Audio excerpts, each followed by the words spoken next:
Вітаю, шановні друзі, на ЮА Крим тема дня. В студії з вами ведуча Лариса Волошина.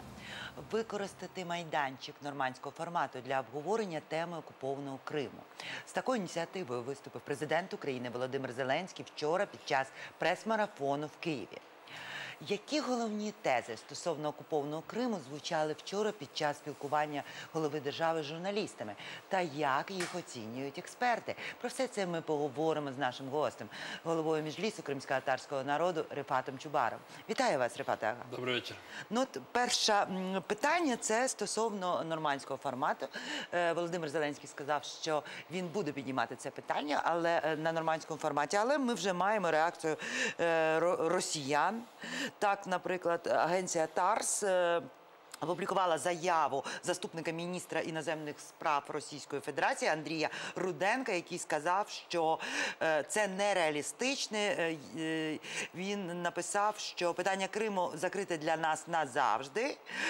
І також росіяни вважають, що обговорювати в нормандському форматі Крим, як і на будь-яких інших майданчиках, неможливо. І от про те, що Росія не буде говорити про Крим в нормандському форматі, про це говорять багато експертів. Мовляв, аргументація буде така: ми тут зібралися, щоб поговорити про Донбас, і це не для Криму. Але ви постійно, послідовно проговорюєте, що в нормандському форматі тему Крима треба підіймати. Тоді виникає питання, а як? Ну, дивіться, щодо нормандської зустрічі чи нормандської четвірки, це було слід очікувати, що така буде реакція Путіна, оскільки він ставив ці вимоги, які мали би передувати цієї зустрічі, ну, зокрема, щодо формули Штайнмаєра, він це ставив не для того, щоб там обговорювати Крим, а для того, щоб йти далі в своїх планах щодо повного контролю над Україною. І, ну, взагалі зараз треба поставити під сумнів, чи взагалі буде ця зустріч в форматі четвірки. І після того, як сьогодні ще Путін прореагував щодо розведення, нібито про що домовлялися, хоча такої домовленості не було, про розведення військ, і він прямо звинуватив Україну в тому, що вона не є договороспроміжною. І тут дуже велике питання. Мені здається, і я просто це черговий раз повторюю, і дякую завдяки і вашій ще раз програмі, нам треба будь-які зустрічі з ким би не було, але коли йде мова переговорів з російськими очільниками, нам треба сідатися лише з однією темою. Лише з однією. І вона дуже чітко була сформульована всіми такими поважними експертами ще буквально 2015 році, а на 16-му ми на цьому наполягали, бо Україна вже зміцнилася, особливо у військовій сфері. І ця формула звучить дуже для всіх зрозуміло: відновлення територіальної цілісності України в межах міжнародно визнаних кордонів, включає Автономну Республіку Крим і Севастополь. Все. Інших не може бути таких глобальних тем, з якою треба сідати і домовлятися з Росією. Інші можуть бути локальні теми. Там обмін військовополоненими, я не знаю, там якісь там екологічні проблеми. Але все те, що стосується в сфері російської агресії, війни російсько-української, треба говорити про відновлення територіальної цілісності по всіх її кордонах українських. Вчора також Володимир Зеленський сказав, що він пояснював, що йому не надали поки кандидатуру на посаду уповноваженого справ кримськотатарського народу, на що зреагував Мустафа Джемілєв. Він сказав, що це не так, що 9-го була зустріч і кандидатура була, це ваша кандидатура. Що це, на ваш погляд, за забудькуватість? Мені здається, ми останнім часом дуже багато говоримо про якісь деталі, але немає кардинального вирішення по суті проблем. Якщо так було сказано, я думаю, що цими днями ми ще раз чітко повторимо всі ті наші аргументи по деяких питаннях, пов'язаних з Кримом, і для нас найголовне з становищем кримсько-татарського народу. Я б дуже не хотів би, щоб кримська і кримсько-татарська, оці дві величезні такі проблеми, і мені, якщо незручно говорити проблеми, коли мова йде про долю цілісного народу, але для багатьох тут це як проблема, щоб їх вирішення перетворялося, знаєте, якісь такі пінг-понги. Хтось зрозумів, хтось не зрозумів. Треба вже сідати. Якщо ми і не знаємо, можливо, дуже чіткі шляхи вирішення питань, пов'язаних з деокупацією Криму, з відновленням суверенітету української держави над Кримом, то хоча б вже давно мали сісти і в такому режиму непублічному працювати над багатьма такими напрямками. Деякі з них вони продовжуються вже 3-4 роки, але хочу сказати, і це дуже чесно, і ніхто не має ображатися, нова влада, нова, я маю на увазі з моменту обрання президента і парламента, ще такого глибинного діалогу з Меджлісом ще не розпочала. У нас є такі локальні зустрічі, ми обговорюємо деякі питання, але так, щоб кожного тижня, кожного дня, так як, до речі, роблять росіяни, укріплюючись Криму, українському Криму. Але щоб кожного дня ми взаємодіяли з державними органами, такого немає. Це не говорить про те, що Меджліс або представники кримських татар в більш широкому такому розумінні не працюють. Ми робимо все те, що від нас можливо, але ми не відчуваємо тісної співпраці з державними органами. Це правда. Вчора також президент висловився щодо кримсько-татарської автономії. Він сказав, що вона, цитую, не спростить деокупації Крима. На це Мустафа Джемілєв зреагував. Він сказав, що внесення змін до Конституції України по кримсько-татарській автономії в складі незалежної України буде значущим вкладом в деокупацію. Тобто не вирішення проблеми деокупації, але все ж таки необхідним її елементом. Ми багато говоримо про те, що Російська Федерація частково, її тиск на кримських татар, оці масові обшуки, арешти, те, що там відбувається, в тому числі це елемент тиску на корінний народ. Росія не може змиритися з тим, що вона тут зі своїми скрепами в Криму, а тут є народ, який має державність і таке інше. Тобто, і ми постійно говоримо, що можливо, і навіть цілком вирогідно, що якщо Україна таки визначиться з цим питанням, якщо права корінного народу будуть нарешті утверджені, то Росії не буде сенсу ламати кримських татар там, в окупованому Криму, через коліно. Не буде сенсу. Чому досі ми не можемо пояснити українським владцям, що це питання не тільки того, що хочуть кримські татари, це питання безпеки людей, які знаходяться зараз там, в окупованому Криму? Ну, якщо б я зараз подумав би про те, що ми про це мало говорили, в тому числі і в вашій студії, я знаю багато ваших і статей, і інших передач, де ви актуалізуєте цю проблему, ще можна було б зрозуміти, що ми не встигаємо пояснювати українському політикуму. Я думаю, що таке, знаєте, демонстрація непорозуміння, а у деяких, можливо, і щире непорозуміння, воно йде від того, що просто не болить. Не болить. Мало хто в Україні просто розуміється в тому, що в нас не просто, хай тимчасово, але відібрали територію. От я хочу, щоб в нас зараз чула вся Україна. У нас відібрали територію. Ми віримо і сподіваємося, що це тимчасово. Тому ми всі намагаємося її повернути. Але тут я хочу, щоб мене інші ще почули, що у нас не просто відібрали територію, у нас там знищують корінний народ того Криму, кримських татар. І Росія, можливо, вона впевнена в тому, що вона вже останнього разу вже остаточно знищить цей народ. Наша історія протягом останніх цих 234 років, вона і була пов'язана з тим, що нас знищували, витіснювали, вичавлювали з Криму.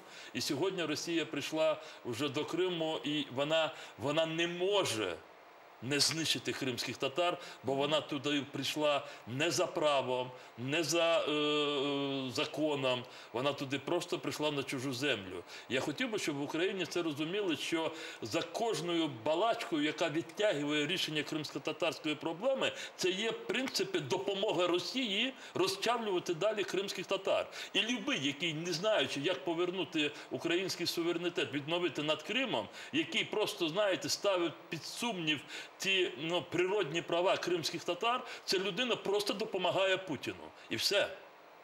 З нами на зв'язку член оргкомітету руху опору капітуляції України, один з співорганізаторів міжнародної ініціативи Liberate Crimea, Сергій Пархоменко. Вітаю вас, пане Сергію. Добрий вечір. От ми обговорюємо вчорашню прес-конференцію «Кримський контекст», як він звучав у спілкуванні президента України Володимира Зеленського з журналістами. І тут виникає питання щодо кримсько-татарської автономії, яку відстоюєте в тому числі і ви в своїй міжнародній ініціативі. Президент вчора сказав, що ця автономія він не бачить, щоб вона допомогла до окупації Криму. І тут виникає питання. Розумієте, коли ми говоримо, і це знають всі українці, що частина української території, частина України є окупованою в контексті кримських татар. Окупація Криму – це фактично окупація єдино можливої батьківщини. Чому ми не можемо донести, на ваш погляд, оцю дуже просту думку, що народ, який є частиною української політичної нації, геть позбавлений своєї батьківщини? На ваш погляд, чи то ми не допрацьовуємо, чи все ж таки питання в тому, що, можливо, це має бути проговорено якось на державному рівні, як якась концепція? Я хочу сказати, що в мене склалося стійке враження, що президент абсолютно не розуміє, він не в матеріалі. Він говорить словами інших людей і йому дають абсолютно хибну, викривлену ситуацію. Стосовно Криму, стосовно Донбасу, він ретранслює чужі думки, я підозрюю, що думки в першу чергу Богдана, якого є зв'язки з Росією, а відповідно він не може бути другом Криму, Богдан, якщо він контактує з російським бізнесом, чи урядовими колами, чи тим паче спецслужбами. Тому ніхто до Зеленському просто не може донести інформацію про необхідність автономії, чи, наприклад, закону про корінні народи, тому що інформація фільтрується через Богдана і інших осіб, які не зацікавлені в автономії Криму. Президенту ще треба бути в матеріалі, йому треба розібратися. Хоче він цього чи ні, я не знаю. Але на даний момент він не в матеріалі, він не розуміє абсолютно. І от у нас рух опору капітуляції одну з вимог для перемоги України над Росією висуває необхідність розглядати Крим в контексті і до окупації Донбасу одночасно, під час нормандського саміту, там, не знаю, інших якихось форматах, якщо вони будуть. Тільки разом з Кримом розглядається питання Донбасу. Не захоче Росія говорити, нехай не буде діалогу, але санкції будуть діяти, і це пришвидшить поразку Росії. Тому що крім санкцій, поки що іншої наступальної зброї ми не маємо. Відповідно, питання Криму має звучати постійно разом з питанням Донбасу. Не можна розглядати, як у нас було до цього, окремо Донбас, там нормандський формат, Крим десь щось на якомусь рівні, на рівні ООН, окремо ми говоримо, працюємо з міжнародними інституціями і іншими урядами, тільки комплексно, і якщо Росія не хоче говорити про це, значить говорити ми не маємо. Президент цього ще не розуміє і його ведуть хибною дорогою. Це очевидно, і таке враження є не тільки у мене. Але це не означає, що ми зараз повинні зупинятися. Будь-яким шляхом публічних зустрічей, мітингів, я не знаю, там, круглих столів, доносити цю позицію. Позиція Криму відступає на другий план. І це дуже вигідно Росії. Тому що і по Донбасу, якщо ми не досягнемо результату. Тому що питання Криму – це все-таки те, що може в тому числі змушувати говорити по-іншому країну-агресора щодо Донбасу. Це той козир, який не використовується владою. Тому що багато хто у владі не хоче цього. Дякую, пане Сергію. З нами на зв'язку був член оргкомітету руху опору капітуляції, один з активістів і засновників міжнародної ініціативи Liberate Crimea Сергій Пархоменко. А ми повертаємося до розмови з Рифатом Чубаровим. Ну, от ми чуємо, це насправді є такий певний цивілізаційний такий водорозділ серед тих, хто будує плани щодо деокупації всієї окупованої території. Одні говорять про те, що спочатку Донбас, потім Крим. Інші говорять про те, що спочатку ні, тільки Крим і Донбас разом. Я хотіла би спитати у вас щодо вчорашньої, в тому числі під час цієї конференції, відбулася жахлива подія. В Криму був заарештований Олег Приходько, український активіст. І йому інкримінують дуже тяжкі статті, як то вибухівка, зберігання вибухівки і підготовка теракту. І як вже ввечері стало відомо, окупанти звинувачують його в тому, що він хотів взорвати будівлю міськради САК. Я просто, чому це важливо? Коли я дивилася фото, його фото, от його машина, і там кримсько-татарський прапор і український прапор. Людина в окупованому Криму тримала два прапори. Ми бачили, Володимир Балух вийшов. Те саме. Для тих, хто в Криму, в окупованому Криму, не боїться відстоювати Україну, і хто навіть на судах каже про свою, що я громадянин України. Чому для них немає такої проблеми, що кримські татари окремо, Україна окремо, Донбас окремо? На ваш погляд? За декілька днів до того, як його вчора, це позавчора ввечері, а вчора вранці його дружину заарештували, дружину потім відпустили, а його вчора закрили незаконним рішенням окупаційного суду на 2 місяці. Пан Олег Приходько говорив нашим знайомим, і вони нам передали, що він відчуває, що днями може відбутися якась провокація. І ми просто цю інформацію не встигли дати в такому ракурсі, бо ми більш зосередилися на 2 покидках, які викликали його на ці допити. Це такий Гладишев, ФСБшник, і Свєтіков. Ми просто вирішили розібратися, звідки вони, як, щоб просто вийти на якісь такі канали, а в цей момент його забрали, ви абсолютно праві. Вони забирають тих людей, які просто демонструють свою незламність. Нібито вони нічого такого активного не здійснюють, вони не виходять на площі, але вони вивішують у себе во дворі символіку української держави. Як правило, це прапори або там тризуб. Вони вивішують поруч кримсько-татарський прапор. І вчора, позавчора ввечері, коли забирали Олега Приходька, в нього всю цю символіку забрали разом з великим кримсько-татарським прапором. Це і покарання, щоб він не зламався. А чому він відчував, що може таке бути? Бо вони йому прямо загрожували і казали, або ти виїдеш за межі Криму, або у тебе буде інший розвиток. Оскільки він не виїхав, і він це робив свідомо, і він сказав, що він не буде виїжджати, вони його покарали і всім іншим продемонстрували, що ви маєте покидати Крим. І чому тут цього не розуміють? Знову ж не розуміють, тому що, знаєте, багатьох склалося, особливо тих, хто має приймати рішення, враження, я зараз не хочу порівнювати, я дуже боюся, щоб деякі ваші телеглядачі теж мене тут не засудили, але багатьом вважається, що оскільки там на Донбасі стріляють, то це першочергове вирішення і долі тих людей, і долі тих територій, і долі України. А тут Криму, мовляв, не стріляють, і воно може почекати. Це дуже хибне уявлення про ситуацію в Криму. І саме головне, наскільки це пов'язано з долею Донбасу і України. І пан Сергій Пархоменко, якщо я не помиляюсь, він абсолютно правий. Це про те, що ми кричимо. Зараз Україна вже має сили, щоб змусити і своїх партнерів рахуватися з тим, що Україна вимагає елементарних своїх прав, права на територіальну цілісність і на відновлення територіальної цілісності. І Україна сьогодні має вже сили для того, щоб разом з міжнародною спільнотою змусити Росію сісти саме за такі переговори. І пан Сергій абсолютно правий в тому, що в якийсь момент Росія від цього буде уникати.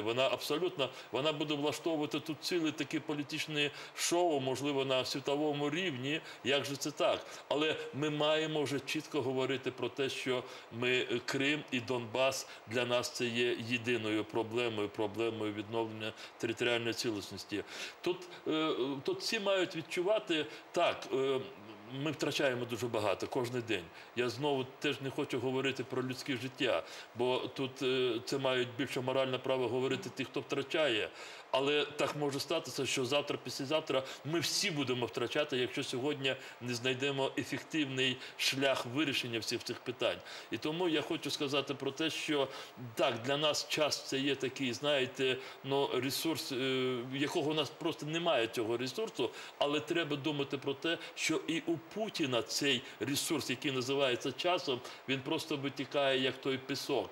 І це зараз йде просто така бравада у Путіна. Але якщо ми зможемо продемонструвати всьому світові, що ми стоїмо на своїй позиції, не входячи в фазу гарячої війни, тоді вже Путін буде відчувати, наскільки в нього просто все збігає цей час. От я хочу зачитати кілька цифр, які надходять до нас з російської сторони.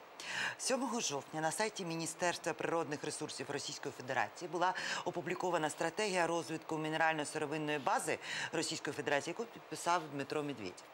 Згідно цього документу, по-перше, вони там прямим текстом кажуть санкції, що в них немає грошей, що вони не можуть отримати фінансування, що і ризиками є те, що росіян не беруть в ті чи інші програми, що їм не вистачає технічних ресурсів.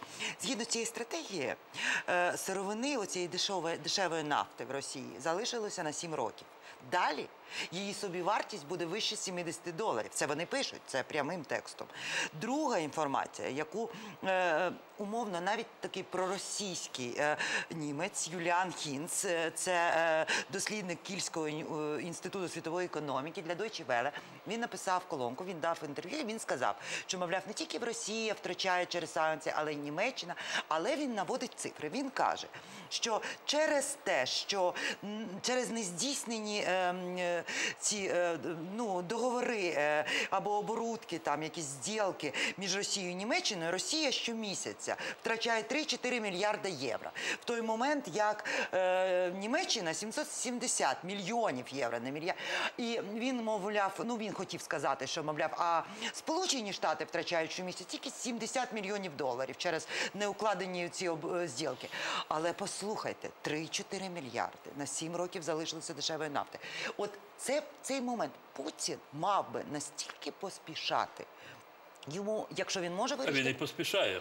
Він і поспішає. На ваш погляд, він і поспішає, щоб взяти просто вже вирішити остаточне питання повного контролю над Україною. І це питання не лише мінеральних ресурсів, це питання і політичного ресурсу, нарощування своїх м'язів політичних, це питання збереження саме такого стилю управління, тобто режиму самій Росії, бо, мовляв, бачите, як ми, росіяни, ми вам ще додали ще половину Радянського Союзу, колишнього Україну, а потім там Білорусія. І таким чином ми просто, не ми, а от наші партнери своєю просто недолугою такою політикою, нерозумінням того, що майбутні втрати можуть бути просто катастрофічними по порівнянню з сьогоднішніми. Вони просто дають Путіну, ілюзію, а можливо і шанси. Путін думає, що це шанси. Я думаю, що це ілюзії на те, що він просто на століття укріплює Росію в такому розумінні, як він її сьогодні вибудовує. У нас залишається мало часу, але хотіли би, щоб, можливо, ви поділилися б своїми міркуваннями. Яким чином, теоретично, якщо Росії вдасться впровадити оце примирення за російським сценарієм, яким чином вона тоді зможе вирішити для себе остаточно це питання Криму? Як мінімум, я це говорив, Путін сьогодні бачить для себе таку формулу, і він її майже що просто не оголошує словами, але він це робить такими своїми справами, і особливо щодо експлуатації формули Штайнмаєра. Він говорить, Крим наш, Донбас ваш, но на наших условиях. І він зараз от намагається зреалізувати. Якщо у нього з цією не вийде, з таким підхідом, він зараз собі і не уявляє, що йому доведеться за таким підходом міжнародної спільноти і українського підходу, мовляв, сьогодні Донбас, а потім Крим, Путін впевнений, що до Криму черга не дійде. Тому нам треба просто цю ілюзію у Путіна, нам треба знести, щоб він бачив світ таким, як він є справжній. Для цього нам треба працювати з нашими партнерами і просто змусити їх звикатися з тим, що у України є права, елементарні права, як і у кожної держави, право на свій суверенітет, територіальну цілісність. Ми маємо навчити наших партнерів з цим звикнутися, рахуватися з цим і разом змусити Путіна з цим рахуватися. Дякую вам, Рифат Ага.